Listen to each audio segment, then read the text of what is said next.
segundinho.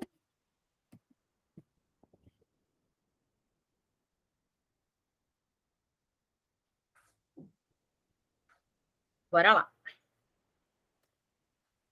Tá gravando já. Bom, oficialmente agora, boa tarde. Essa é uma aula de metodologia do ensino de português no curso de Educação do Campo. Estamos aqui com a nossa convidada super especial, a professora Valéria Bússola Martins.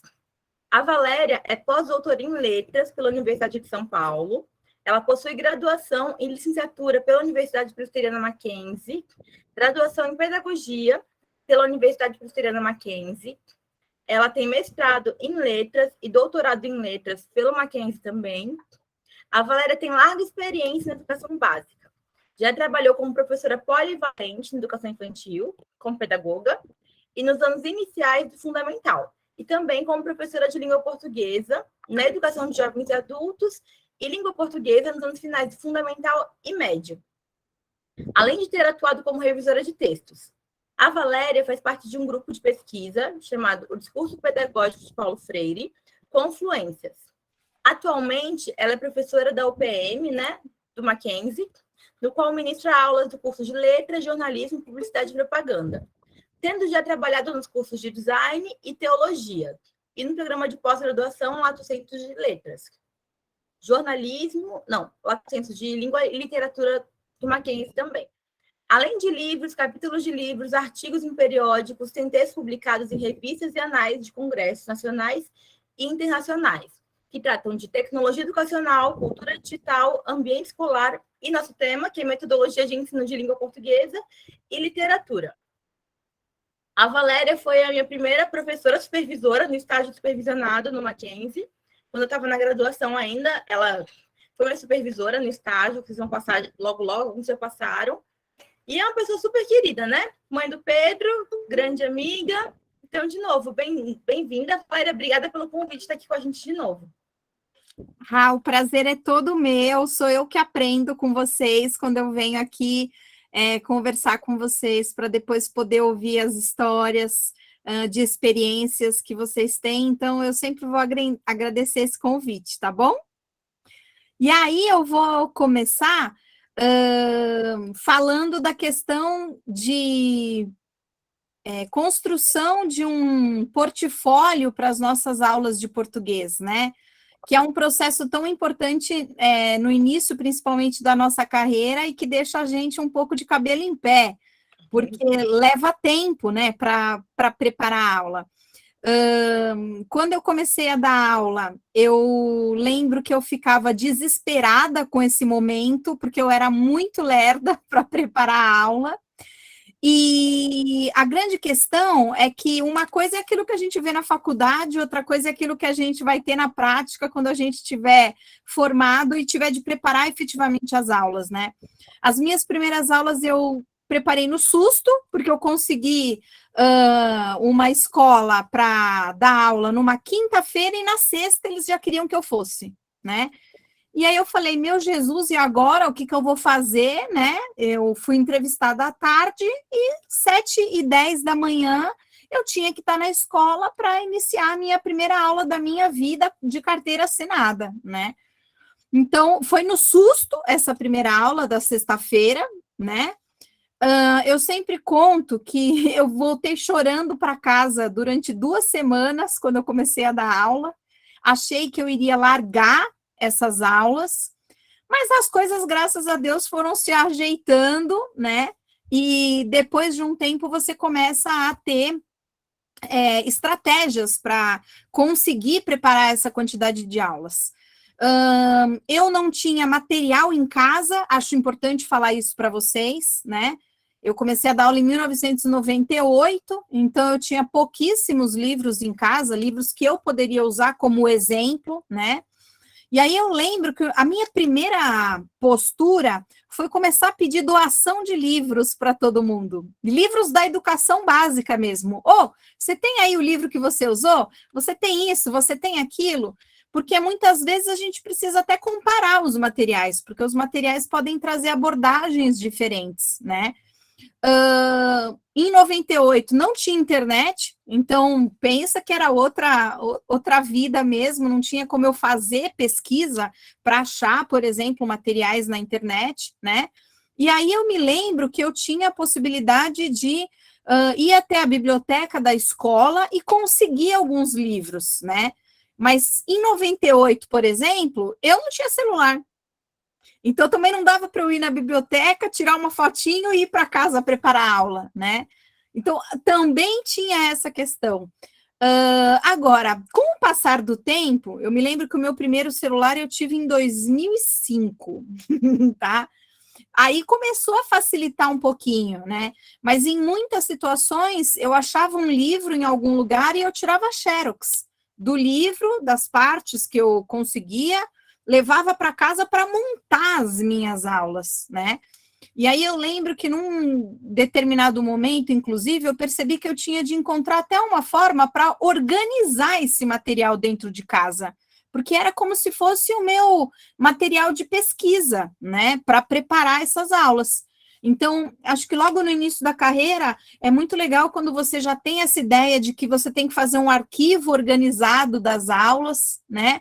Porque senão, às vezes, você não consegue nem saber onde é que está aquele texto que você xerocou de um livro e por aí vai. Então, no momento de preparação das aulas, eu me lembro que o meu maior desespero inicial era conseguir livros para eu preparar as minhas aulas. A escola em si, que eu fui dar aula, tinha um livro didático. Aí a primeira coisa que eu fazia era ler aquele capítulo que eu daria no dia seguinte para ver se eu sabia tudo, né? Que é a grande preocupação dos professores. Só que em alguns assuntos, às vezes, a gente percebe que a abordagem é muito rápida ou tem uma quantidade insignificante de exercícios para fazer, e aí, de novo, você tem de ficar inventando exercício. Haja cabeça para ficar inventando exercício, né? E na educação básica, eu sempre tive turmas gigantescas, né? Então, minhas turmas tinham 45 adolescentes. Eu lembro que eu tinha pânico de sobrar aula depois da minha explicação. Então, eu queria ter N recursos para, se a minha explicação acabasse antes do final da aula, eu tivesse outros exercícios para ofertar para a turma, para que tempo não sobrasse, porque tempo sobrando era aluno quase se pendurando no lustre, né, nas minhas aulas, porque 45 adolescentes era muita gente, né? E aí eu comecei a, então, perceber que eu precisava de tempo, tá? Tempo era a palavra-chave desse meu início de carreira. Eu passei para a Rá um esqueminha que eu fiz hoje para eu não esquecer de falar de nada, eu mandei para ela pelo WhatsApp e depois ela manda para vocês. Então, não dá para preparar a aula com pouco tempo, a gente precisa encontrar aí um caminho na nossa semana para dedicar a isso. Agora, não é a vida toda que você vai demorar esse tempo todo, né? Então, eu gosto de falar isso porque senão fica parecendo que a gente está desmotivando o cara a ser professor. Não, não é. Mas como toda profissão, o começo leva mais tempo para fazer tudo, né? Então, você vai lá fazer um curso de gastronomia. Quanto tempo demora para você fazer um primeiro prato pela primeira vez? Muito mais tempo do que depois, quando de repente você faz o prato até de olhos fechados, né? Então, a sala de aula é prática também, só que para adquirir essa prática, a gente precisa de tempo, né? E aí a gente chega, então, depois que você já conseguiu minimamente esses materiais para te ajudar, você precisa ter aquele momento de preparação que eu sempre digo que começa com muita humildade, né? Então, a gente tem de imaginar que a gente, às vezes, não tem o domínio de todos os conteúdos. Eu me lembro que eu saí da graduação, eu era uma boa aluna, eu sabia bastante coisa, mas quando você vai dar aula, quando você vai explicar algo para alguém, é aí que você percebe que às vezes você não tem o domínio pleno. E tá tudo bem, não tem problema não ter o domínio. O problema é se você vai para a sala de aula sem ter o domínio, né? Então, eu, como tive adolescentes num primeiro momento, eu tinha de encontrar aí as minhas respostas quando eu precisava dessas respostas, porque adolescente, vocês sabem como é, né? Se eles perceberem que o professor não sabe, lascou. Eles vão, de repente, ficar aí brincando de testar o professor, né? E esse momento de preparação também, eu digo que ele precisa de muita paciência, porque uma coisa é você, por exemplo, saber um conteúdo, outra coisa é você fazer a transposição desse conteúdo para você, de você para o aluno, né? Algumas pessoas chamam isso de transposição didática. Então, todo mundo sabe fazer conta demais, mas todo mundo sabe ensinar como fazer conta demais? Essa é a grande questão da prática docente, né? Existem professores que são excelentes pesquisadores, o cara tem mestrado, doutorado, pós-doutorado, tem tudo, mas em sala de aula ele é uma porcaria, porque ele não consegue passar isso para o outro, né? Então, todo cuidado de pensar como é que o meu aluno vai entender isso é fundamental. Então, nas aulas de português, começa tudo por esse caminho. E mais do que pensar como é que o meu aluno vai entender, eu acho fundamental entender para que ele precisa daquilo. Porque tem muita coisa que a gente ensina que alguém determinou que a gente tinha de ensinar, mas serve para quê? Né? Então, eu vou pensar nos pequenos, por exemplo. Ou vou pensar nos meus alunos quando eu dei aula na educação de jovens e adultos, né? Para que eu ensinava hiato e ditongo? Para que o cara precisava saber isso? Oxítona, paroxítona e proparoxítona. Vocês, em algum momento que vocês estão escrevendo, que vocês tenham dúvida na escrita, na ortografia ou na acentuação de uma palavra, você para pensar, não, essa palavra aqui é um ditongo aberto. A gente não faz isso.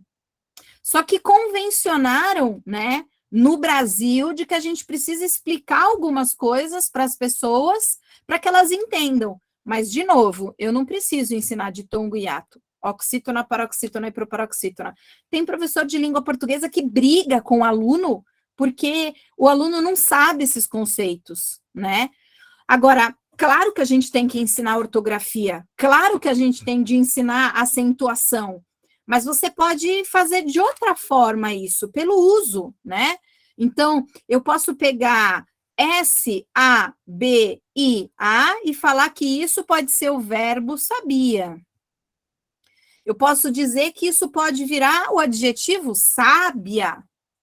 E eu posso dizer que isso vai virar o substantivo sabiá. Mas tudo dentro de um contexto, porque fora do contexto, para que serve, né? E dentro desse momento aí de análise, no que eu vou dar para o meu aluno, eu também preciso pensar na vida específica desse aluno, né? Então, quando eu fui dar aula na EJA, por exemplo, os meus alunos eram adultos mais velhos que tinham voltado para a escola, porque no momento normal, escolar, eles não puderam fazer a escola. E aí eu tinha muitas donas de casa e muitos pedreiros, auxiliar de construção, e eles me falavam algumas coisas que eles precisavam. E é aí que a gente tem de colocar, então, a mão, né? Tem livro de educação de jovens e adultos que cobra análise sintática dos alunos. Mas para quê? Sujeito, né? Para quê? Para judiar do aluno, né? Tipos de sujeito, tipos de predicado, transitividade verbal. Mas, meu senhor, qual é o sentido disso? E aí, eles queriam o quê? Eles queriam, num primeiro momento, básico, saber escrever o próprio nome, saber escrever o endereço, saber ler o letreiro do ônibus, né? Só que isso deveria ser feito com todos os nossos alunos ao longo da vida inteira. E eu passei por situações ruins em sala de aula, porque durante a minha formação inicial, ninguém me ensinou a fazer determinadas coisas. Então, eu não preenchi diário, por exemplo, né? Então, aqui em São Paulo, a gente tem um diário papel que a gente tem que preencher, E eu lembro que quando eu fui pegar minha primeira turma, uma senhora bem brava virou para mim e falou: não rasura, hein? Porque isso é um documento. Eu não sabia preencher diário. Ninguém me ensinou a preencher diário na escola, na faculdade. E aí, como é que eu, né? Então, aquilo que é simples, aquilo que é fácil precisa ser ensinado. Agora, por que que eu tive de aprender isso goela abaixo? Por que que alguém não poderia ter me ensinado isso antes, né? Eu também destaco a palavra organização, né? Então, como é que você vai organizar essa preparação de aula que você vai dar? Embora eu goste muito de tecnologia, até hoje eu tenho o meu caderninho, que é o meu caderninho onde eu tenho tudo organizado. Aí vocês vão falar assim, mas como o seu caderninho, Valéria? Eu faço no computador, muitas vezes, uma preparação, e aí, deixa eu mostrar para vocês. E aí, o que que eu faço? Eu imprimo pequenininho no meu caderno, e quando termina a minha aula, eu vou dando ok aqui no meu caderninho. Ok, ok, ok, ok. Isso é muito legal, porque não tem coisa pior do que o professor chegar numa sala de aula e falar onde é que a gente parou semana passada. Muitas vezes isso fica denotando desorganização por parte do professor, né? E eu lembro que eu comecei a perceber que eu ia ter esse problema constantemente, porque eu tinha 6 turmas, às vezes, da mesma série. Nono A, B, C, D, E, F, G, por exemplo. Como é que eu ia lembrar onde eu tinha parado em cada uma das séries, né? E nem sempre você consegue terminar todo mundo no mesmo lugar. Tem turma mais calma, tem turma mais arteira, então, né? Então, por que isso aqui, né? Porque qual é a importância disso aqui? É a organização. Você precisa se preparar, né? Eu tenho colegas que não fazem mais em caderno hoje, que eles fazem no tablet, por exemplo, tá? Mas eu brinco que a minha geração ainda curte um papel, então eu continuo no papel, né? Agora, esse momento de preparação também é importante para que você perceba o ritmo que você pode escolher ao longo do semestre, né? Eu já fui fazer um planejamento para o semestre que vem, e normalmente a gente tem 20 semanas de aula na graduação, a cada semestre, né? Aqui em São Paulo, pelo menos, a gente vai ter 4 feriados às quartas-feiras. Então, a turma que eu dou na segunda e a turma que eu dou na quarta, elas vão ter ali um desnível muito louco. Se eu não preparar isso antes da minha da minha largada no começo do semestre, eu vou ter problema, eu não vou dar conta de terminar o conteúdo na turma de quarta, né? E uma quarta-feira, para mim, por exemplo, significa que eu vou perder das 7h30 às 11 da manhã, 4 vezes. Então, eu vou ter que dar mais coisa para casa para essa turma? Muito provavelmente, né? Agora, quanto tempo a gente não demora para pensar nisso tudo? Então, de novo, tempo, né? E eu também gosto de destacar a questão do aprimoramento dessas aulas, né? Uma aula que você prepara num determinado momento da sua vida vai ser a mesma aula que você vai usar sempre? De repente, não. Mas tem coisa que dá para a gente usar várias vezes. Tem um texto que eu adoro que chama O Estranho Procedimento de Dona Dolores. É uma narrativa de uma dona de casa que fica tomada por um viés publicitário. E aí ela entra na sala de jantar dos familiares, ela começa a falar: arroz risobom, o melhor para você, né? E aí a história justamente está fazendo uma crítica a essa publicidade que deixa a gente meio louco, né? E aí esse texto, por exemplo, era um texto que eu tinha como uma carta na manga, né? O que que era esse texto? Quando em algum momento acabava o conteúdo, eu não tinha de fazer, eu tinha uma pastinha com textos que eu deixava como se fosse um portfólio de sobra, né? Para eu não passar esses perrengues de ficar sem ter o que fazer com uma determinada turma. Eu tinha cruzadinha nessa pasta de portfólio, eu tinha caça-palavras, eu tinha desafio, eu tinha exercícios específicos de alguns conteúdos que os alunos tinham mais dificuldade, como questões ortográficas, né?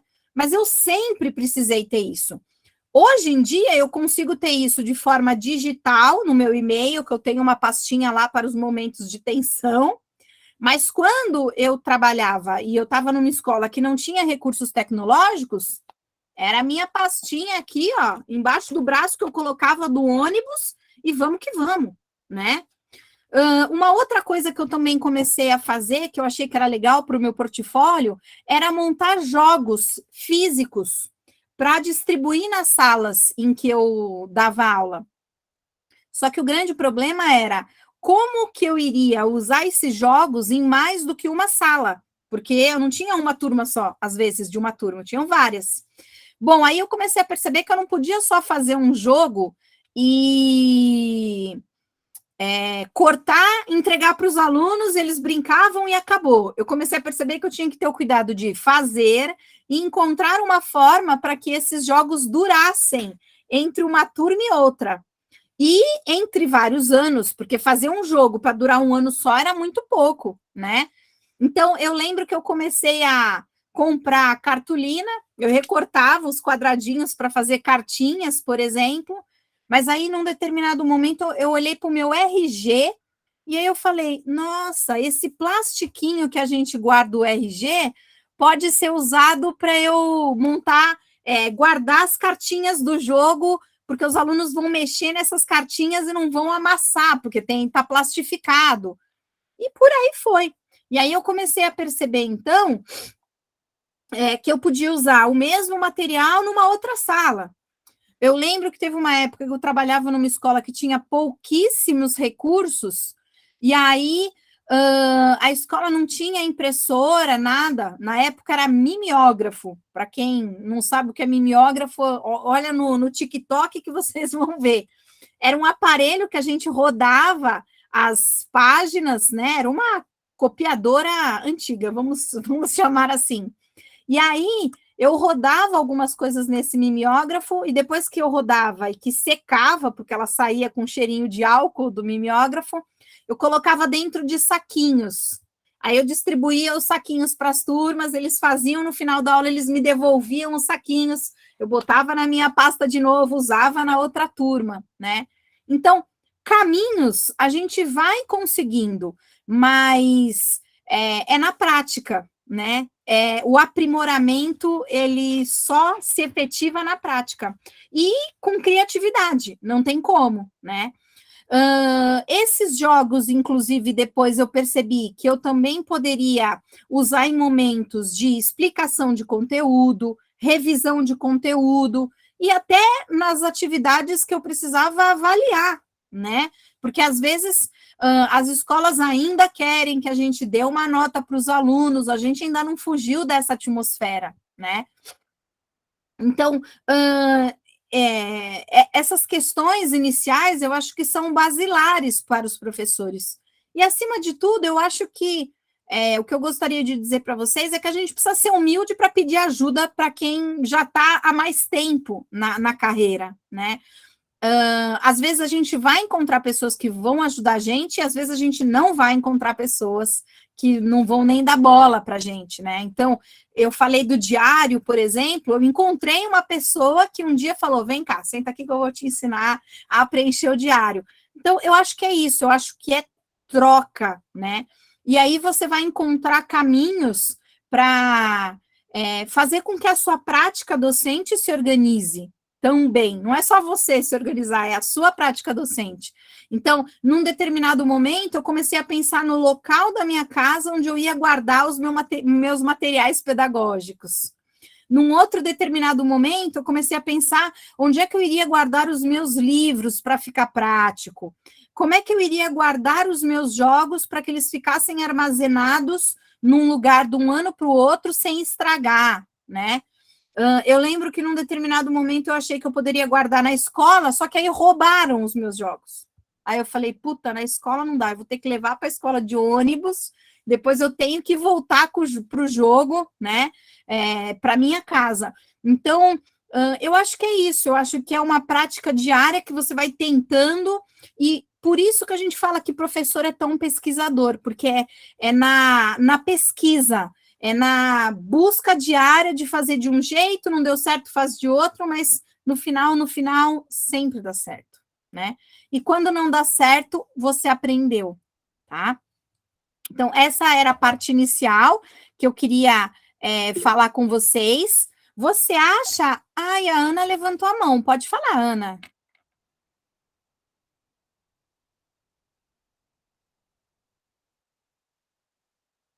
Ou se você quiser escrever... Foi sem querer, professora, desculpa aí. Ah, tudo bem. Essa parte inicial, tudo bem, né, Rá? Tudo perfeito, é isso mesmo. No começo da disciplina, esse semestre, eu fiz uma coisa diferente, pensando na aula que deu no semestre passado, na nossa conversa de hoje. Eu dei para cada aluno um fichário, aqui da UFRR, né? E comecei com uma sugestão de organização de material. Imprimi o plano de aula, os materiais iniciais, alguns textos, deixei de modelo para eles começarem a montar o repertório deles. Isa, você quer falar? Quero sim, professora. Boa tarde. Eu entrei atrasada, desculpa. Imagina, tem a palavra, Isa. Professora Valéria, logo no início, a senhora falou sobre a questão de como a gente trabalhar a gramática, esses termos integrantes da oração, de modo geral, dentro de um processo mais organizado, né? Sem essa coisa de conceitos unicamente, definições e tal. E aí eu fiquei me perguntando aqui, como é que a gente vai fazer isso se a gente recebe da Secretaria de Educação esse planejamento pronto, né, de uma forma, entre aspas, aí, até obrigatória, não é? E muitas vezes com a participação dos próprios professores que quando chega a hora de você participar da elaboração do livro didático, a parte deles concordam com tudo, porque acham mais prático só seguir o livro e dizer, os meninos dizerem sim senhora, não senhora, e quero apanhar, entendeu? Aí eu queria que a senhora falasse um pouquinho, se possível, e dizer que eu estou gostando muito aí da primeira parte, muito interessante. Isa, o que eu fazia era assim, eu também tinha uns materiais meio toscos, que eu olhava e falava, meu Jesus, para que o menino precisa saber esses nomes, né? Esses nomes eram vistos por mim em sala de aula, eu não deixava de apresentar para o aluno, mas, por exemplo, nos momentos de avaliação que eu tinha de preparar uma prova, eu não colocava o peso da nota, por exemplo, nesses conteúdos. Então, eu vou te dar um exemplo, Isa. Mais importante do que o menino saber que quebraram a janela é sujeito indeterminado, eu perguntar assim para o menino, por que o Juninho construiu essa frase, quebraram a janela, quando ele foi informar para a professora que quebraram a janela? É o menino imaginar que ele usou aquela frase daquela forma porque ele não queria contar quem quebrou a janela. Ou porque ele não sabia quem quebrou a janela. Então, ele pode simplesmente ter falado, na boa, quebraram a janela porque quebraram a janela, né? Eu posso ensinar o sujeito composto. Ok, eu ensino o sujeito composto. Composto de duas ou mais coisas. Não é tão impossível o menino entender isso. Mas mais importante do que o menino saber que aquilo é um sujeito composto, é saber que se eu estou falando de duas coisas, o verbo tem que ficar no plural. O pastel e a Coca-Cola chegaram na mesa, chegaram. Então, eu estou dando sintaxe aí. Eu estou falando de sujeito, eu estou falando de sujeito composto, são dois núcleos, mas eu não preciso brigar com o aluno em relação a isso. Eu posso, numa prova, inclusive, então, colocar frases em que ocorram inadequações em relação à norma padrão da língua portuguesa, né? O pastel e a Coca-Cola chegou na mesa. Aí você pergunta para o menino, tá de acordo com a norma padrão? Aí ele vai falar, não, nós temos 2 elementos, precisa ir para o plural. Porque, na verdade, é esse exercício que a gente faz, né? Se eu pegar o sujeito composto, Isa, que eles sofrem muito, né? Ninguém escrevendo um texto para pensar assim, ó. Ai, essa aqui é uma oração subordinada, adjetiva, restritiva ou explicativa? Ninguém faz isso. Só que alguém, Isa, que inventou o que a gente ia ensinar na escola, só sabia ensinar isso. Não sabia ensinar o outro a pensar. Então, ele criou aquilo que era 1 mais 1 igual a 2. 1 mais 1 igual a 2 é isso, né? É aquela aula de substantivo, eu sempre gosto de dar esse exemplo. É a aula de substantivo que é concreto e abstrato.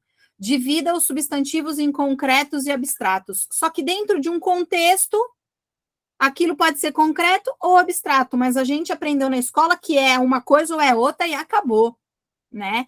Então, é sempre se perguntar, Isa, para que o menino precisa disso para a vida?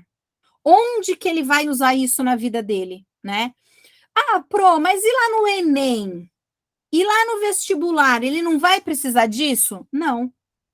Essas provas não cobram mais nomenclatura. Cobram raciocínio.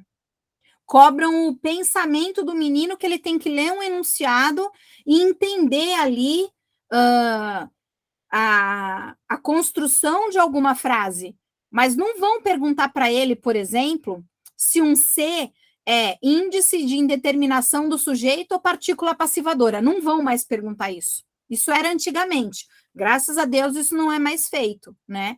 Agora, os materiais, Isa, eu digo para você que eu acho que eles ainda continuarão bem quadradinhos por um bom tempo.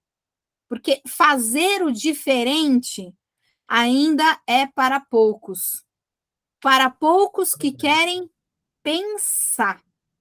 Se você me fez essa pergunta, é porque você já quer fazer diferente. Mas quem quer fazer diferente, normalmente está fora da curva. Não está seguindo o padrão. Porque o diferente, de novo, dá trabalho, cansa, envolve pesquisa, né? Então, é coragem e paciência, que aos poucos vai dando certo, tá? Obrigada, professora. Muito boa a sua explicação. Obrigada. Obrigada, Isa. Bom, muito legal, Val, o seu comentário. A professora Maria Helena deu aula para a gente há 2 semanas, e ela falou disso que você falou agora, que ensinar a gramática fora do uso não tem sentido mais, né? Não faz o menor sentido. Agora, não é louco, Rá, que a gente começou a ter uma educação jesuítica aqui em 1500 e nós estamos em 2022 e alguns materiais continuam a quase ter uma abordagem jesuítica. E olha, eu falei para o Luciano que eu ia contar para você, porque eu achei assim muito esquisito, pelo menos, né? Tem uma escola aqui de Boa Vista que eu fui procurar para colocar meu filho. E eles se orgulham de falar que ensinam lógica, retórica e gramática tradicional. Eu falei, só faltou o latim. Só faltou o latim. Sabe? E é o orgulho da escola, o lema deles é que eles estudam lógica, retórica, essa abordagem totalmente tradicional, como jesuítas, como você falou aqui. E é aquela história também, né, Rá? Essa educação não deu certo para o Brasil, porque se tivesse dado certo, o Brasil não estaria nessa condição que está hoje, né? A gente ainda tem uma grande população adulta sem condições de produzir um texto, de ler um texto da melhor forma possível, né?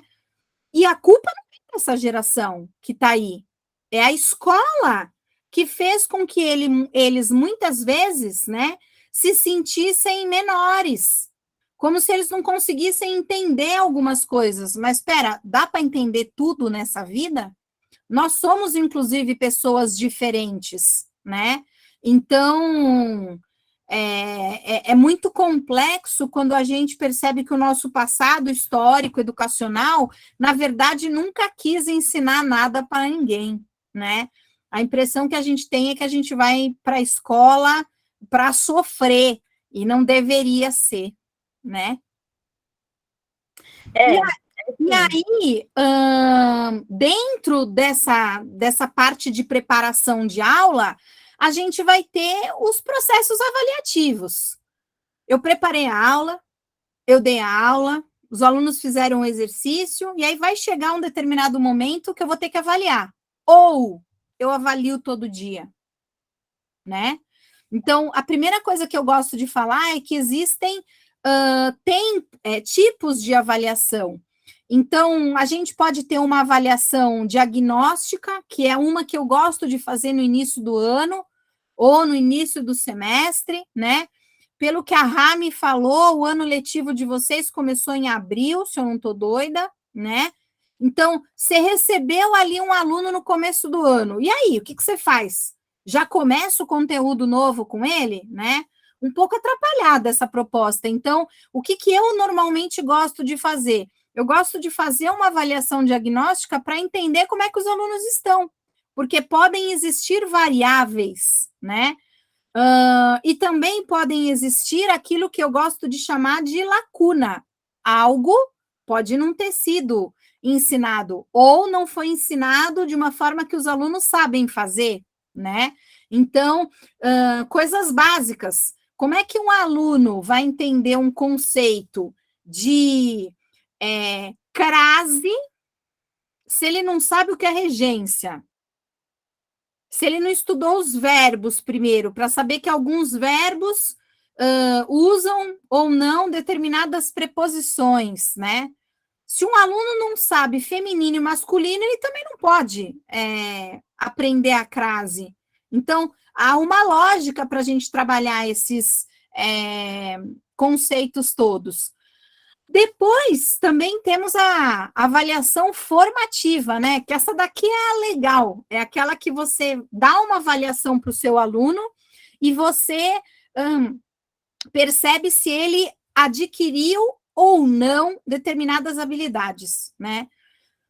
Eu queria até propor que vocês pensassem numa frase que é assim: o meu aluno aprendeu? O que é aprender? Ele aprende algo ou ele adquire habilidade para fazer algo? Aprendeu não parece meio mecânico, né? Ele aprendeu. Agora, desenvolver uma habilidade para conseguir fazer algo é muito mais complexo. Então, por exemplo, ninguém aprende a escrever um texto de um dia para o outro, de uma semana para outra, de um mês para o outro. Ele vai desenvolvendo habilidades, né? E essa avaliação formativa também que vai envolver crescimento desse aluno. Então, se eu sair da nossa educação escolar e eu, por exemplo, pensar em gastronomia, né? Não sei se vocês assistem aí, Raquel, faz sucesso o MasterChef ou não? Algumas pessoas assistem sim. Então, assistem sim. MasterChef é aquele programa culinário, né? Que as pessoas vão lá para disputar um prêmio. Quando os participantes iniciam o programa demora meses para acabar, eles queimam até arroz, muitas vezes, né? Eles não têm muitas técnicas de preparo de alimentos. Mano, no final do programa, eles estão quase parecendo um chefe formado, né? Então, com o nosso aluno, é a mesma questão. Por isso que a gente chama de avaliação formativa. Agora, o que precisa ser formativo, né? Precisa ser aquilo que vai formar a pessoa para ela viver melhor.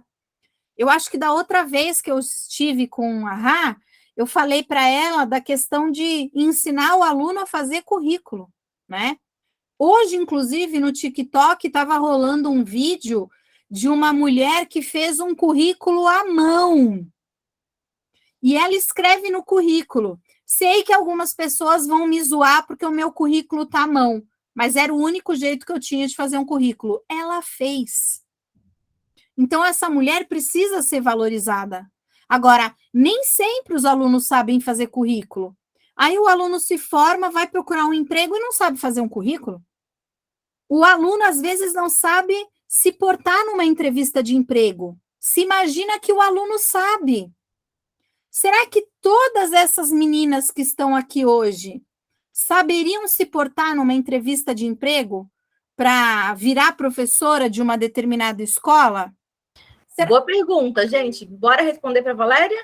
O que vocês acham? Vocês passariam numa entrevista do Colmeia, do Sion, aqui de Boa Vista, do Reizinho? O que vocês acham? Vocês iriam falar assim, ó, oba, tô pronta, vou lá. Não, professora. Por que, Fátima? Porque você não se sente pronta? Bora lá. Primeiro, porque eu ainda sou muito nervosa. Quando falo em entrevista, eu já me tremo toda. Depois que eu sou cheia de insegurança em relação à educação mesmo, ali a prática. Eu falei, quando eu chegasse lá, eu já ia chegar me tremendo toda. Mas iria. Isso. Então, agora, a ideia... A Valéria falou. A Valéria foi com medo e tudo, né, Valéria? Eu também, cada vez que entro na sala de aula, vira e mexe, entro com medo e tudo. Exatamente. E até hoje, gente, quando eu vou... Fala, Isa.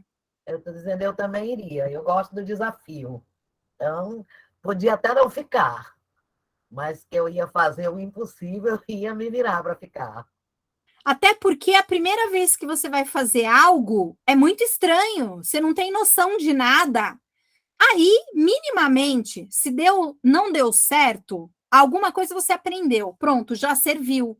Para uma próxima vez, você vai se sentir mais segura, né? Então, eu tenho de ir. Agora, a gente pode se preparar antes, né? De repente, num determinado momento do semestre, a Rá poderia propor para vocês simular uma entrevista de emprego, né? Então, eu tenho alunos, por exemplo, que me ligam no desespero assim, Pro, pelo amor de Deus, me ajuda. Amanhã eu tenho que ir numa escola para dar uma aula sobre denotação e conotação. Eu não sei o que eu faço, né? E aí? Imaginem, né? Então, você vai ter que ir para uma escola, fazer uma entrevista, dizer quem você é, se apresentar e dar uma mini aula para um diretor, para um coordenador. Até na roupa a gente tem de pensar. Para ir com uma roupa que você vai se sentir bem, né? Eu brinco que tem menina que vai de salto, menino que às vezes quer colocar um terno para uma entrevista de emprego e fica travadão, porque não está acostumado com aquela roupa. Então, a avaliação formativa é aquela que você, de verdade, oferta uma possibilidade de atividade para o seu aluno que ele vai fazer e ele vai mostrar para você se ele desenvolveu ou não determinadas atividades. E vocês já passaram por algumas atividades assim. Normalmente, quando você faz uma atividade e fica felizão, você fala, mano, eu fiz isso aqui, ficou legal, hein? Normalmente, isso aqui é formativo. Você tem um envolvimento emocional, por exemplo, com aquilo que você vai entregar. Agora, prova teórica, tradicional, quando termina, normalmente quando termina você fala assim, graças a Deus, meu Senhor, tô até com dor de cabeça, né? Tem prova que você sai com dor na mão, dor na cabeça, dor nas costas e por aí vai. Isso é uma avaliação formativa ou é aquela avaliação que a gente chama de classificatória, né? Ela simplesmente é feita para atribuição de uma nota. Existem colégios ainda no Brasil que, além de fazerem essa classificatória para gerar uma nota para os alunos ainda são colocados num ranking. Aqui em São Paulo, gente, vou dizer para vocês, tem várias escolas que ainda fazem isso. Então, tem 40 alunos na sala e eles são colocados, né, como se fosse um ranking. O primeiro colocado e o último colocado. Imagina se o aluno é o último da sala, ele se sente um nada, tá?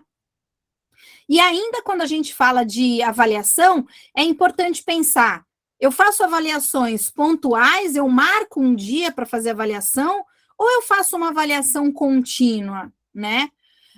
Se você é um professor comprometido, normalmente você já sabe quais alunos estão se desenvolvendo e quais alunos não estão se desenvolvendo. Você já sabe quais são os alunos que estão envolvidos, empolgados, e quais são aqueles alunos que, mano, o que ele está fazendo aqui? Ele nem está querendo estar aqui, né? E aí é importante a gente pensar em todas essas questões, porque você fez uma avaliação, chegou o momento de corrigir, e aí é outro problema, né? Quando se fala de avaliação, então não basta pensar nos tipos de avaliação. A gente precisa, por exemplo, pensar nos critérios. Critérios de correção, que devem ser apresentados para os alunos antes. Então, vamos pensar, por exemplo, numa redação que você vai dar para os alunos do ensino médio, tá bom? Esse aluno vai fazer Enem. O Enem tem aquele critério de correção que leva em consideração as 5 competências, né? Se o aluno vai fazer Enem e ele precisa aprender a fazer um texto dissertativo, nada mais justo do que você já corrigir o texto do menino usando os critérios do Enem, até para que ele entenda aquilo que ele precisa melhorar. Claro que você não vai fazer isso com um aluno do 9º ano ainda, porque ele está no ensino fundamental. Mas no ensino médio, isso já é possível, né? E apresentar isso para o aluno antes. Então, propor uma redação, o menino faz, você corrige, você dá uma devolutiva para ele, você corrige desse jeito que você vai corrigir quando for uma redação oficial. E aí você vai pensar, inclusive, nesses momentos também, na realidade do aluno e na realidade do mundo, né? Quem é o seu aluno? Da outra vez que eu estive aqui, alguns alunos me falaram que tinham trabalhos com muitos alunos venezuelanos. Quem é esse aluno venezuelano? Outros alunos me falaram que trabalhavam em comunidades indígenas. Quem é, então, esse meu aluno? Não é um brasileiro que trabalha, que mora, aliás, de repente, num centro urbano. A realidade dele é outra. Então, de novo, olha o problema de usar materiais que é igual para todo mundo. Os alunos são diferentes. O material vem pronto, né? Então, confesso para vocês que muitas vezes eu burlei as regras, tá? Eu tinha lá um determinado material, mas eu trabalhava outras coisas também. E algumas coisas eu, sim, deixava para lá, porque não tinha sentido, tá? Ainda quando a gente pensa em avaliação, eu sempre aconselhei os meus alunos da licenciatura a fazer gabarito, mas não para corrigir todo mundo igual.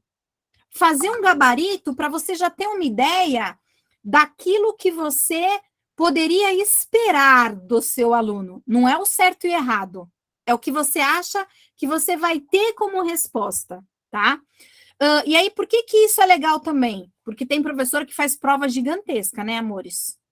Provas que ninguém dá conta de terminar antes de bater o sinal. Mano, você deu uma prova, a sala inteira tá lá, ó, sangue, suor e lágrimas, é porque sua prova tá muito grande. Então, o professor faz a própria prova que ele fez, faz. Até porque depois você não vai ter de corrigir a prova, comentar, já fica pronto, né? E esse gabarito é muito legal, porque vai fazer você pensar até na noção de erro. O que é erro? A gente, às vezes, dá prova de interpretação de texto para o aluno, né? E aí? Tem gabarito em prova de interpretação de texto? Você quer coisa pior do que dar poema em prova para o menino interpretar? Como é que você dá uma prova de interpretação de texto de poema? O poeta te deu, por acaso, um gabarito do poema dele? Você tem certeza aquilo que ele quis dizer com aquele determinado verso, né? E muitas vezes, em língua portuguesa, a gente erra para acertar. Na culinária também. Às vezes a gente erra uma receita e cria outra receita por causa desse erro. Então, a gente precisa relativizar esse tipo de erro, porque o erro muitas vezes faz a gente chegar aos acertos, né? E os erros também podem partir do professor, então a gente também aprimora os processos avaliativos Então, eu lembro que quando eu comecei a dar aula, eu usava o que tinham me ensinado, prova. E aí eu comecei a perceber que prova não servia muito para os meus alunos. Eu não conseguia avaliar de verdade quem tinha se desenvolvido e quem não tinha se desenvolvido. Então, eu fui criando outras propostas, né? Hoje, eu dou uma leitura para os meus alunos, eu peço para eles criarem um vídeo no TikTok, informando para as pessoas coisas legais que eles aprenderam com aquela leitura. Então, ele está me mostrando o que ele leu e ele está dividindo com o mundo. Isso é aquela ideia que a gente chama de aprendizagem colaborativa, né? E aí eu destaquei outras 3 questões que eu acho que são legais, que me perguntam muito. Vá, como é que você sabe se uma prova está curta, se está longa? O tempo de prova, né? É aquilo que eu falei para vocês. Eu fazia uma prova e eu respondia à mão essa prova. E o que eu sempre fazia era assim, se a minha prova tinha 50 minutos, se eu demorei 20 para responder, eu imaginava que o meu aluno, no mínimo, teria que demorar 40. E eu ainda dava uma sobrinha de 10 minutos. Cor da correção, também me perguntam isso. Pro, você corrige redação com caneta vermelha? Eu não. Eu acho que faz diferença. E aí, por que eu acho que faz diferença? Porque eu corrigia de laranja, de verde, de rosa. Era uma coisa que todos os alunos falavam. Nossa, Pro, você corrige de laranja. Você corrige de rosa. Se o aluno pontuava isso para mim, amores, é porque fazia diferença, né? E uma outra informação aqui importante é o tempo de espera pela devolutiva. Se você pediu uma coisa para o seu aluno, sempre devolva com comentários. E não demore para devolver. Os alunos ficam ansiosos. E se eles estão ansiosos, é porque eles estão preocupados. Então, não deixa matar isso neles, né? Tem professor que demora 1, 2, 3 meses para devolver algo. Mano, o menino até já esqueceu algo que ele fez na prova. Então, se organize no seu planejamento para que você dê a prova num dia que você demore, no máximo 7 dias, 1 semana, mas devolva, porque eles ficam preocupados com essa devolutiva. E não é só a nota devolutiva, é um comentário, né? Você pode até brincar. No TikTok tem muitos vídeos de professores devolvendo provas com figurinhas, né? De carinha triste, caindo, alegre, chorando. A gente precisa tornar esse processo avaliativo mais lúdico, porque ele deixa a gente pressionada, né? É como a Patrícia falou, eu já fico desesperada quando eu sei que eu vou ser entrevistada. A entrevista é uma prova, né, Paty? É por isso que você fica assim. Então, a gente nunca teve uma escola, de forma geral, que tranquilizou a gente por esses momentos. Normalmente, é uma escola que faz a gente se sentir um pouquinho nervoso, não faz a gente se sentir confiante, é o contrário, né? E aí, nesse material que eu preparei para vocês, eu coloquei algumas citações que eu gosto bastante, aí eu queria ler algumas para vocês. A primeira é de um cara que chama Teobaldo Santos.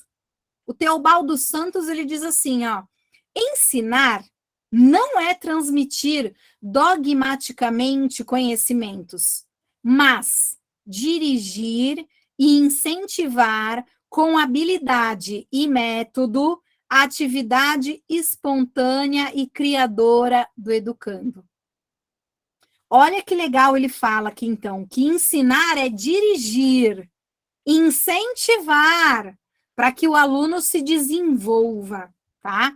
Não é, então, uma coisa mecânica, como foi muitas vezes. Você está numa aula, começa a anotar tudo num caderno, loucamente, para a prova você decora e devolve para o professor. Isso não é aprender, isso não é ensinar, tá?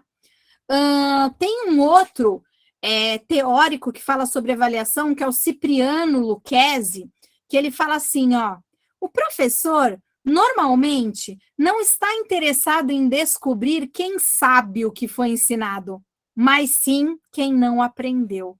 Que triste isso, né? Mas quantas vezes parece que os professores construíam provas quase com ódio no coração, né? Professor que faz uma prova inteira só com pegadinha. Pegadinha é saudável, gente? Tá? Um monte de pegadinha na prova, né? Então, a gente tem de rever isso. É tão legal quando o aluno te devolve algo que você fala, mano, eles aprenderam, olha o que eles fizeram, né? Tem uma outra fala do Cipriano Lucchesi, que ele gostaria que no Brasil o erro deixasse de ser uma fonte de castigo, porque é isso que é hoje. Errou, eu tiro ponto da prova do aluno. Como uma fonte de virtude. Olha que coisa bonita. O erro como uma fonte de virtude, tá? E aí o erro deixaria de ser uma coisa negativa para se tornar um suporte para um acerto, tá? Tem uma outra teórica que é a Jussara Hoffmann, que ela fala que acredito que muito temos a descobrir debruçando-nos sobre as respostas das crianças e jovens, lendo-as nas linhas e entrelinhas. Às vezes você vai fazer uma prova, você vai fazer aquele gabarito que eu te falei, e vai aparecer um aluno com uma resposta que você vai falar, ixi, verdade, eu não tinha pensado nisso. E esse eu não tinha pensado nisso também está certo. Então, cuidado com a prova de português que vai ter só acertos e erros, né? Porque muito mais pode existir nessa atmosfera toda. Tem uma outra questão quase poética de um outro cara que chama Lino de Macedo, que ele diz assim, é que nós observamos pouco, porque para fazê-lo temos que nos recolher no silêncio de quem olha para ver, de quem ouve para escutar, de quem pode contemplar e admirar o outro, apenas para saber o que pensa ou faz. A gente precisa saber olhar o nosso aluno, escutar o nosso aluno, porque muitas vezes o aluno faz uma prova, você corrige, devolve e você não ouve por que ele chegou naquele processo, por exemplo, de resposta, né? Então, olha quanta coisa não pode ter por trás. Aí vocês podem até me perguntar, Pro, mas de onde você aprendeu a fazer isso? Eu costumo dizer que, além de ser na prática pedagógica, é da época que eu dava aula para as crianças. Porque as crianças, eu me lembro, faziam desenhos, por exemplo, muito abstratos na folha, mas para eles aquilo tinha significado. E aí eu achava que era muito pouco eu mandar para casa, para os pais, um desenho abstrato. Então, quando um aluno meu da educação infantil vinha me entregar um desenho, eu falava assim para eles, o que você desenhou aqui? Aí eles falavam, um passarinho, um peixe, aqui é meu pai, aqui é minha mãe, aqui é uma árvore, né? E eu escrevia isso para o pai. Então, se perdia tempo, isso é perder tempo ou isso é ganhar tempo, né? Então, a gente precisa perguntar para o nosso aluno do que ele precisa para conseguir fazer com que esse aluno efetivamente se desenvolva, né? Observe, então, que isso tudo é um processo muito subjetivo, né? A língua portuguesa já é subjetiva. Então, elaborar a questão de prova vai ser subjetivo, corrigir prova vai ser uma questão subjetiva, só que nessa subjetividade a gente pode aprender bastante, só que a gente precisa manter aquilo de ser pesquisador, olhar para todo esse processo. E é muito legal também, pessoal, quando no final do processo, você perguntar para o seu aluno, qual foi a avaliação que você mais gostou de fazer? Você gostou de fazer isso? Porque aquilo que deu certo com uma turma, muito frequentemente vai dar certo com uma outra turma. E aquilo que você fez com boa vontade, mas de repente não deu certo, você repensa para uma outra situação, tá? Num primeiro momento, era isso que eu pensei em falar para vocês, e aí agora eu abro aqui a possibilidade de vocês me perguntarem. Queria ouvir vocês. Meninas, hoje estamos entre moças, não é isso? Francisco Arthur não está aqui. Eu vou perguntar. Pode perguntar, Paty. Como eu faço para seguir a senhora? Quero aprender As mais. redes sociais, Valéria. Não entendi, Rá. Repete, Paty. Tô falando como é que eu faço para seguir a senhora, que eu preciso estar seguindo a senhora para, assim, por exemplo, quando a senhora estiver em outras aulas, eu estar lá, ó, seguindo, ouvindo e aprendendo. Gostei demais, professora. Você pode... Eu vou deixar aqui o meu celular.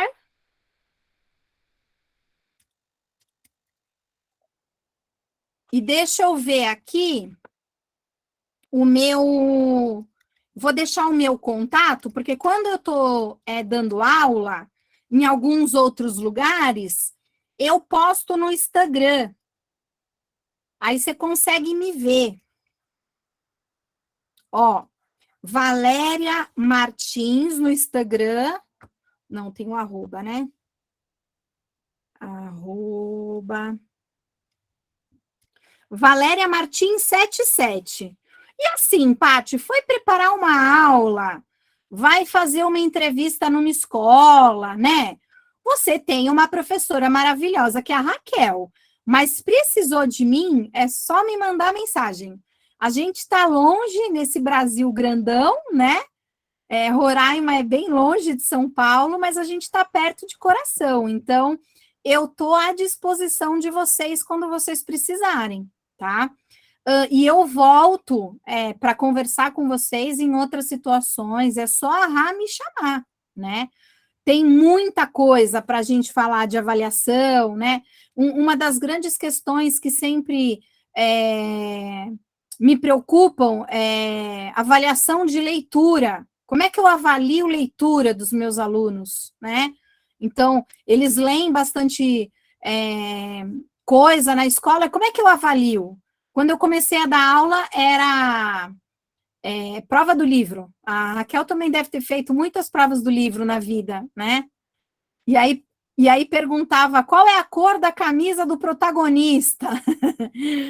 Para que isso serve para o meu aluno, né? Então, a gente está nesse mundo para dividir conhecimento, né? Quando eu comecei a dar aula, graças a Deus, eu tive pessoas que me ajudaram bastante e continuei sendo ajudada, ajudo. Hoje em dia eu tenho alunos que viraram meus amigos e que me ensinam. E vocês, sem saber, vocês me ensinam, né? Eu lembro que na primeira vez que eu vim, que alguns alunos falaram das questões de vocês terem alunos venezuelanos, indígenas, eu falei para eles, vocês têm noção de que isso é o Brasil? E eles não sabiam. Então, o próprio Brasil fica sem saber as coisas, né? Então, eu acho que essa troca pode ser sempre muito maravilhosa, porque a gente também não sabe onde eu estou hoje, onde eu vou estar amanhã. A Raquel tinha ideia que ela ia parar em Roraima? Nenhuma, Valéria. Em algum momento, passou para se alguém falasse para você, Raquel, estou aqui tendo uma visão, daqui 2 anos você vai morar em Roraima. Você pensava nisso? Olha, agora não. Quando eu era criança, eu sonhava em ir para a Amazônia, que eu adorava as aulas de geografia sobre a Amazônia. Agora, uns 2, 3 anos atrás, eu não imaginava, não. Então, a gente não sabe onde a gente vai poder parar, em que escola a gente vai poder trabalhar. E é importante hoje pensar também que a educação à distância está se desenvolvendo. Então, você, de repente, pode estar em Roraima, mas, de repente, trabalhar num curso que é de educação à distância e você vai falar com o Brasil inteiro. Agora, como é que eu vou adequar a necessidade de um aluno de estados diferentes, regiões diferentes, né? Então, quanto mais a gente souber sobre esse Brasil, melhor, né? Fala, Pati. Eita, eu de novo. Professora, quando a senhora estava falando que teve alguém, né, que deu oportunidade, né, na verdade, lhe ensinou, né, a preencher aí os diários, alguma coisa assim. Esses dias eu passei por uma experiência assim, que eu fiquei até nervosa na hora. A professora me passou ali os papeizinhos dela, né, que ela usa para avaliação, para colocar nota, quando ela disse assim: "Ei, Patrícia, preenche aqui para mim, que aí você já vai treinando." Pronto, me tremi toda. Eu digo, não acredito que ela vai deixar eu pegar nos papéis dela, porque foi nervosa. Aí ela disse, aí eu falei, mas para eu preencher, professora? Ela disse, sim, pode preencher. Aí eu falei, mas e se eu errar? Ela disse, não tem problema, você vai aprendendo. Aí eu, ai meu Deus, eu não acredito que ela está fazendo isso.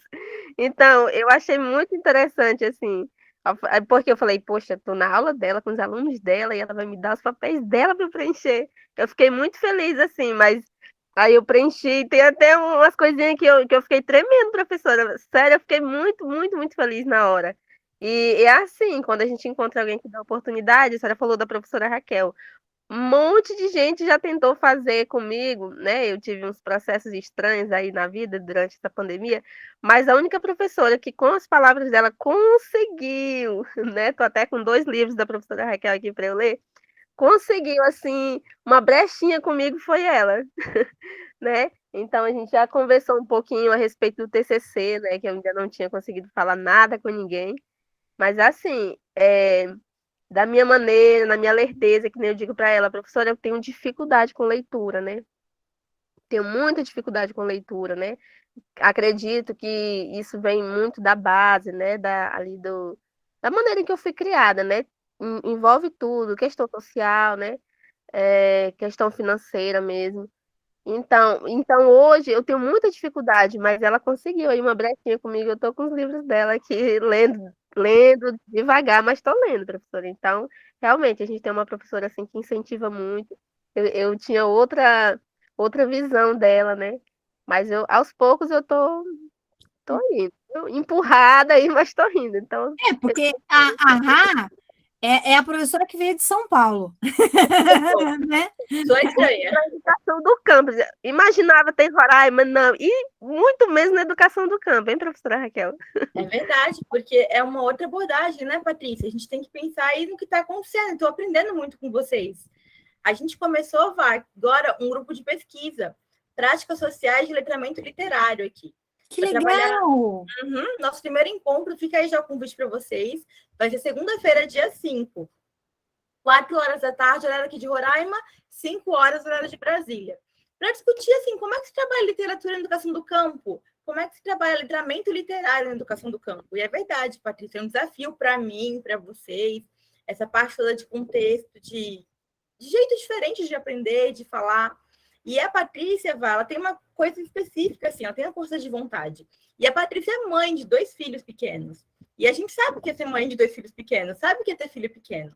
Então, às vezes, eu entendo, a Valéria também tem um Pedrinho, a gente sabe que algumas coisas não acontecem, não é porque a pessoa não quer. Sabe, Paty? Eu fui estagiária da Valéria, eu era solteira. Imagina, eu ficava o dia inteiro na universidade, eu não tinha compromisso com nada. Se não tinha nada para fazer, eu arrumava. Eu ia em excursão. É outra realidade, Patrícia, de você fazer uma faculdade com 2 filhos, com casa, com marido, com trabalho. E eu sei que a maioria de vocês tem essa realidade.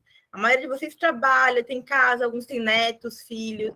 Então, a gente tem que adequar para a realidade e aproveitar. E isso tem um lado muito bom também. Você tem um compromisso, você sabe, tem o valor de uma coisa que às vezes um aluno de 18 anos não tem, Paty. Então, eu continuo aprendendo com a Valéria, ela foi minha professora, quando eu estava na graduação, ela estava na educação básica, foi minha primeira professora de estágio lá, e eu fiquei encantada com aquelas canetas coloridas, post-its coloridos, cadernos bem organizados, e peguei isso de modelo para mim. Então, a gente vai pegando e aprendendo com todo mundo assim, estamos juntos aprendendo. E o que eu puder ajudar vocês, eu estou à disposição. O que eu não conseguia, eu chamo a Valéria, a Regininha, a Maria Helena, a Marisela Jolo. Vou chamando minhas professoras também para compartilhar com vocês. E saibam que é muito legal quando vocês trazem essas experiências de vocês, né? Porque às vezes a gente fica com a sensação de que aquilo que a gente faz é menor, mas não é. Então, dar aula para o rico é mais importante do que dar aula para o pobre? Não! Não é. Você trabalhar com alunos carentes é muito mais importante, porque você efetivamente vai fazer aquele aluno viver melhor. O que já está socialmente equilibrado, vamos dizer assim, né? Não é que ele não precisa de ajuda. Agora, é difícil o professor querer ajudar o aluno que está numa situação, por exemplo, socioeconômica mais difícil, né? Aqui em São Paulo tem professor que não gosta de dar aula na educação de jovens e adultos. Ah, não, eu prefiro trabalhar na escola só com adolescentes, né? Mas tem coisa mais linda do que você ensinar adultos a ler e a escrever? Não tem, né? Não tem. Então, é isso tudo. E isso que você passou pelo desconforto de quando ela deu essa tarefa, Paty, vai continuar acontecendo ao longo da sua carreira, porque coisas novas vão surgir, né? O legal é quando você tem uma pessoa que te apresenta uma tarefa e está ali atrás só dando uma olhadinha naquilo que você vai fazer, né? Mas a gente tem de comprar esse desafio.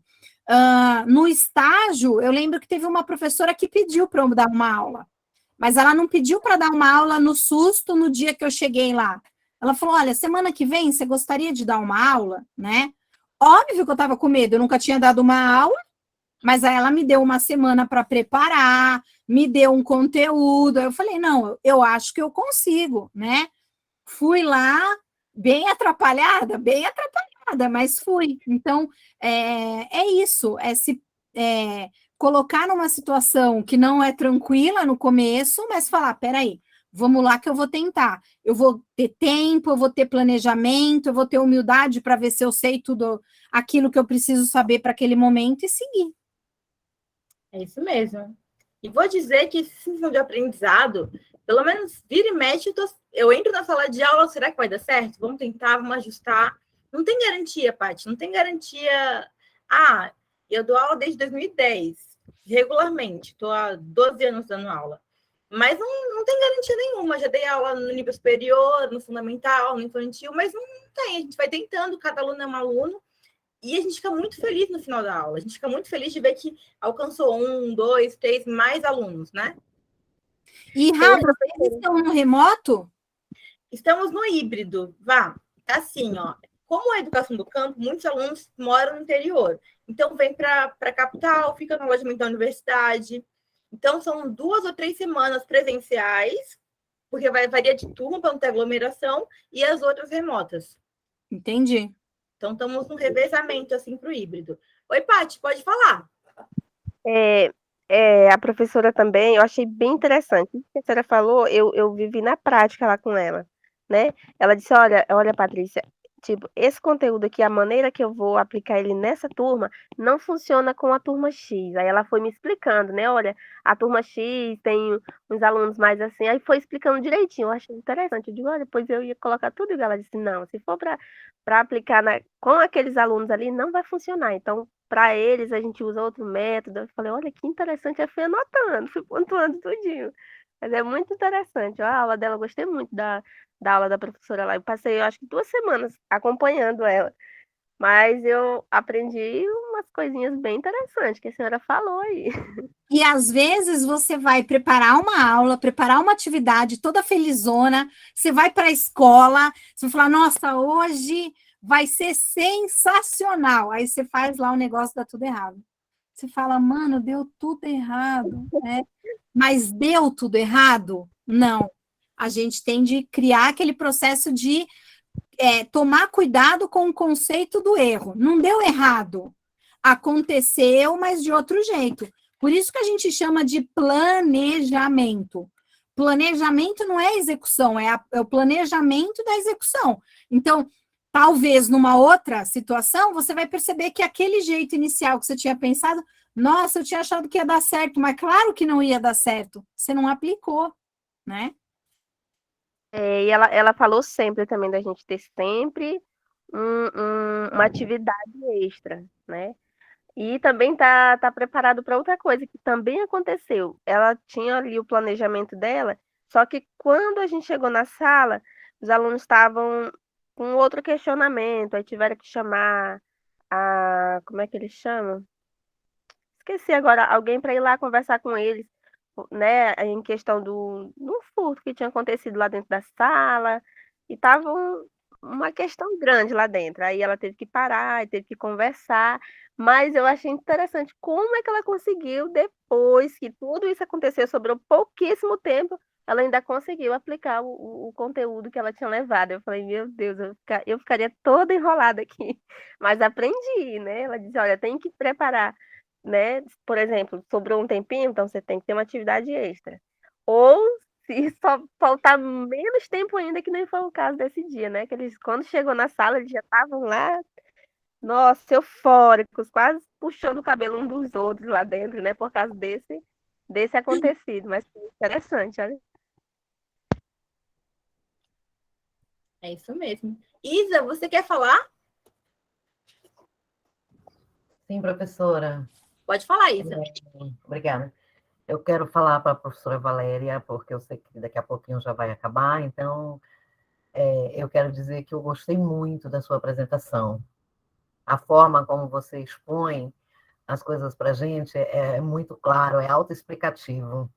Isso é muito bom, facilita a nossa compreensão e ajuda a gente a organizar essas ideias sobre como ser professor hoje em dia, né? Especialmente na educação do campo, que é uma dificuldade que a gente sabe, os problemas que a gente vai passar em relação à linguagem, o preconceito linguístico, as diferentes formas de falar, toda essa coisa que a gente já vem estudando aí na academia, né? Aprendendo como agir com isso, com professores como a professora Raquel, que faz isso muito bem, que sempre nos mostra, eu amo a aula, não estou aqui puxando saco, e quem me conhece sabe que eu não faço esse tipo de coisa, de vez em quando, uma babadinha, tudo bem. Tudo bem. É, Ela mas merece. com certeza ela merece.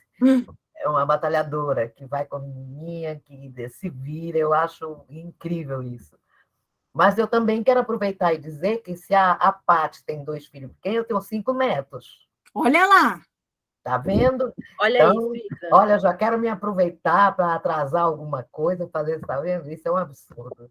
Brincadeira, professora, é que eu tenho 5 netos, eles têm pai e mãe, eu ajudo, é óbvio, mas não cuido totalmente deles. Agora eu estou livre só para mim. Então, dizer que eu aprendi muito, viu? A forma como se deve trabalhar, essa organização, esse portfólio incrível que a professora colocou no grupo aí, eu já baixei, estava analisando aqui, puxa vida, que maneira que pode facilitar a nossa vida, não só lá na sala de aula, mas agora, enquanto a gente está aprendendo, né, na universidade, nas nossas disciplinas, de começar a fazer isso aí como uma preparação, um planejamento, uma organização do que a gente está aprendendo na sala de aula. Bom, sou meio suspeita para falar, porque eu falo demais, gosto muito de ler e gosto de gente inteligente de ouvir. Então, foi muito bom. Muito obrigada. Muito obrigada. Obrigada, Isa. Chegou o Bendito Entre as Mulheres, Arthur. Chegou na turma. Gente, alguma pergunta, alguma coisa para a Valéria? Isa, você levantou a mão? Não, professora, eu achei que eu estava levantada, eu ia baixar e fiz o contrário. Desculpa. Imagina. Alguém tem mais alguma pergunta para a Valéria? Alguma coisa específica? Nenhum comentário. Senão, eu vou agradecer a Valéria aqui, vou encerrar com ela e vou continuar com vocês comentando as atividades que vocês entregaram. Nenhuma pergunta, aproveitem ela aqui. Vá, obrigada, viu? Mais uma vez por compartilhar com a gente. Muito obrigada por esse momento, super importante para mim, para a turma. E espero que você venha aqui logo de novo, presencialmente, de preferência com o Pedrinho, brincar aqui com as crianças. Eu que agradeço, Rá. É sempre uma delícia estar com vocês e com seus alunos, tá bom? Obrigada, viu, Vá? Beijo. Um grande beijo para vocês. Tchau, tchau. Tchau. Tchau, professora. Obrigada. Gente, fica na sala, tá? Oi, galera, tudo bem? Eu recebi as fichinhas de vocês, os fichamentos de alguns. Vou mandar já já, acabando a aula, que eu já mando o retorno para vocês, para quem entregou, tá bom? Com as notinhas, os comentários. Gostei dos que eu vi já. O sistema tá bem direitinho, eu vi do Arleane, eu vi do Arthur. Fizeram bem direitinho como eu pedi. E vocês estão tendo aula de metodologia, se eu não me engano, com a professora Sheila, não é isso? Não, professor, esse semestre nós não temos, nós tivemos semestre passado. Agora, TCC? Alguns colegas ainda estão fazendo metodologia nesse semestre, mas nós estamos trabalhando o TCC com a professora, esqueci o nome da professora. Carla, e ela sempre fala sobre essa questão de como usar referência, citação, isso, aquilo, todos esses tópicos necessários aí. Então, isso. Facilita. Eu ia aproveitar e falar isso, Isa, que esse é um modelo de fazer fichamento que vocês podem aproveitar com a Carla, os trabalhos de vocês. Quem, inclusive, for trabalhar o tema de literatura, de leitura, pode usar esse texto que eu dei para vocês como fichamento para o TCC também. E outra coisa, eu pedi para vocês, eu tenho um modelo de fichinha de exercício para vocês fazerem logo na primeira aula. Vocês lembram disso? Sim, eu ia lhe perguntar sobre isso agora, mas tudo bem, explique, professora. Isso, vocês têm feito essas fichinhas, eu queria que me mandassem para eu já ir dando um feedback para vocês também. Hoje eu vou dar o feedback dos que vocês já entregaram para vocês. Daqui a pouco, acabando a aula aqui, fecho e já mando por e-mail. Mas as outras que fizeram, a da aula de hoje da Valéria, podem mandar também. Teve da professora Maria Helena de Moura Neves, teve a aula da Ju lá no comecinho. Nossas aulas na sala de aula, tivemos 2 aulas também. Lembra que para cada aula tem uma fichinha daquela, tá bom? Tudo bem, professora, então a gente preenche as fichinhas e faz uma foto e manda pelo e-mail para a senhora? Isso, Isa, pode sim. Se não quiser imprimir, tirar xerox daquela fichinha, pode fazer à mão mesmo, resposta no caderno, responda as questões, tira foto e manda por e-mail, tá bom? Só para registrar as atividades. Ok.